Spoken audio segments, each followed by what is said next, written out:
Shalom everyone. Today we're going to plant these. So this is called kale, and this is cabbage, and this is spinach, and this is a carrot. And Cabbage.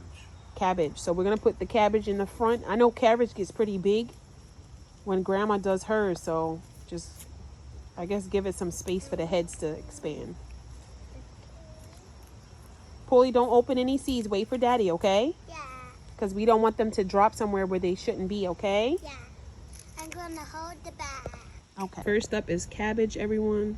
And today, And prayerfully, this and then will grow good kiwi. because, as I said, these pests and sometimes even the chickens can be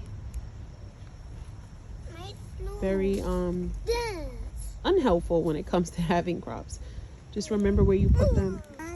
Sometimes soil can have rocks. Sometimes it can have these really long roots from like trees and stuff. Right, babe? Yep. So we're making sure that there's no issues. And I think he's doing carrots in this spot, which is good. Okay. Carrots are going in. Does it show what type of carrot it is? Okay, it's regular carrots. Okay. You want to help? So maybe ask Daddy if you can have a few and he'll tell you where to put it. All right? All you can do is ask, baby. Come. Daddy didn't say no. You have to be patient. Go to him. Hold your hand open and you're going to put it where he tells you to. I got you. I got the kale. Mohawk, go over there. Oh, they got to the apple. I'm here, Mom. It's all right. They're eating the apple. Hi. What you looking at? How many seeds? I did it. Good. There's a bunch of Did you say thank you, Daddy, for letting me help? Thank you. That's what I need help. The Okay, so now we're gonna do the kale because we realized that cabbage and kale growing next to each other, that's actually a good idea. At least from what we have experienced. Oh, another worm. That one's a fat, juicy one. Is it alive? Yeah. Okay. Yep, I see it moving. But I have a feeling one of them is going to go and get it. Oh, yeah. Real quick. Let's see how good she is. If Fred seen it, it would have been gone already. This is Kale. kale. I like kale in smoothies, and I do like it stir fried too with some garlic and oil. But I'm not crazy about kale, guys. I'm more of a spinach girl. Broccoli and spinach. Right, babe? Broccoli and spinach. Broccoli and spinach. He knows. Oh, look at that cool thing. What is that? See it moving? Is it a grub? Potato bug. It's a what? Potato bug. That's what you call it? Yep. You look similar to the roly-polies. Roly-polies. Oi. Cabbage. Kale. Cabbage, kale, carrots. So all those potatoes are over there. They gotta get watered though. And so you're gonna keep going in a circular, or Yep. Spinach. what was the last one you had? Spinach. Oh, spinach. Okay, yeah, that's so easy. We had the spinach before, remember? Poultry messed it up. You gonna do it over there? Yeah. Okay. Next to the Sounds good.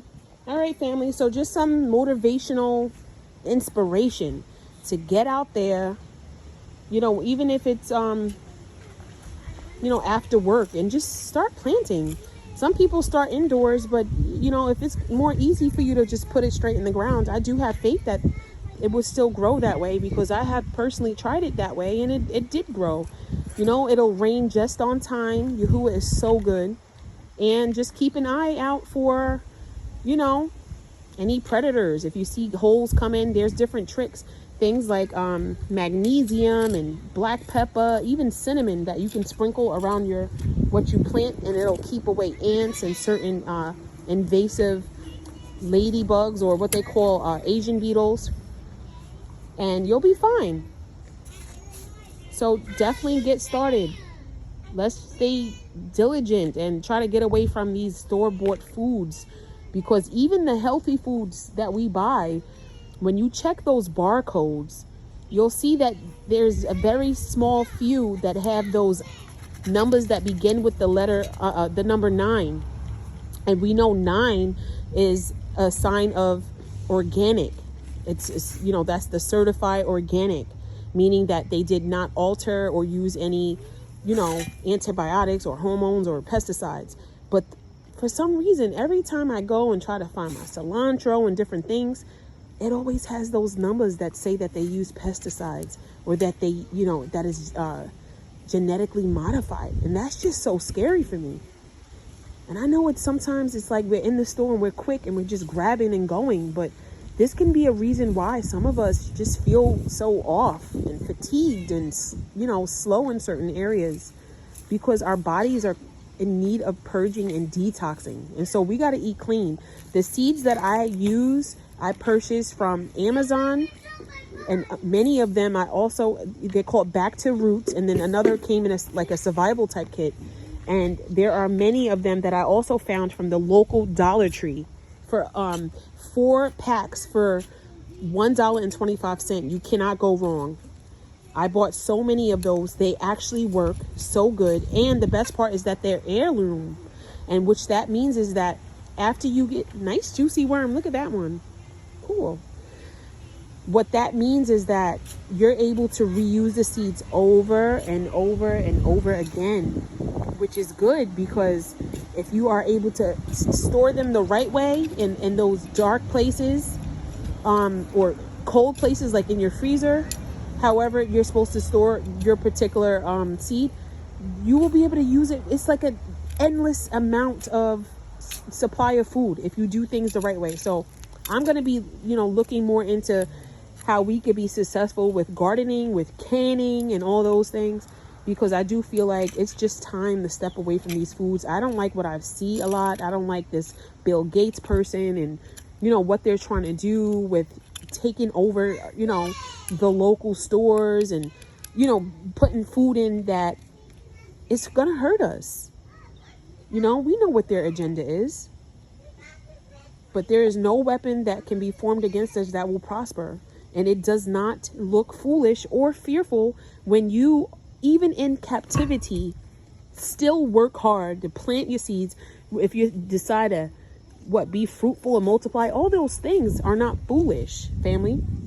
Because the scripture says that Yahuwah himself has said that he wanted us to do these things. He even said that when you seek peace, even in your land of captivity, you shall have it. So we have to just be using the wisdom that he tells us to use and not just moving in fear.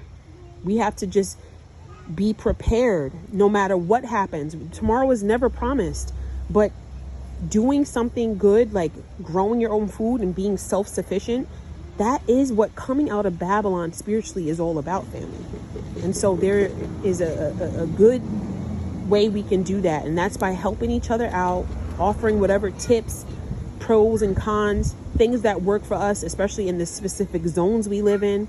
And if people need help getting seeds, you know, being able to get people the seeds they need and stuff like that, you know, there's nothing wrong with doing that. And also, if you don't have a backyard to grow, don't feel like that you still can't do it, because I have grown many herbs and vegetables in our own house. And the only reason why I transferred to doing it outside is because I realized that it comes with a lot of gnats and I didn't want gnats always interfering every video that I would share with you all. So this is why I'm doing it outside. But some things can still be done inside, including potatoes. They have things called potato bags. You know, they have different, I have actually like clothes containers that you store clothes in that I've used to grow things out of. And you can do that in your house as long as you have a nice sunny spot where they're able to get at least 6 hours of sunlight. They will grow, you know. And then you can have your own fertilizer by using banana water. You got your eggshells, you got your coffee grounds. You know, you can make your own fertilizer and your own pest control. Essential oils are good help for that. Also, things like pepper, things like, what was it that I said before? Cinnamon. You know, when it comes to ants, they don't like that. They can't stand it. It messes up their sensors. And so it's good that you know, we have all these natural things that we already have in our, you know, cabinets in the kitchen to do these things. And so we're done. I appreciate you, as always, my hubby. Okay. And guys, I will probably come back in about 7 to 10 days, Yahuwah willing, to show if there is any progress. It sometimes takes time for seeds to germinate. Sometimes they have to go through that little, you know, a few cold nights in order to have that like frost. But it's still sunny. You know, it's still sunny. Oh, you found a worm. It's still nice and sunny outside. And so I believe that we're going to be good Daddy, when it comes to I these found a that we're worm. growing. So Yahuwah willing, I'll be back 7 to 10 days. And yeah, that's about it. You guys take care. I love you all. Shalom.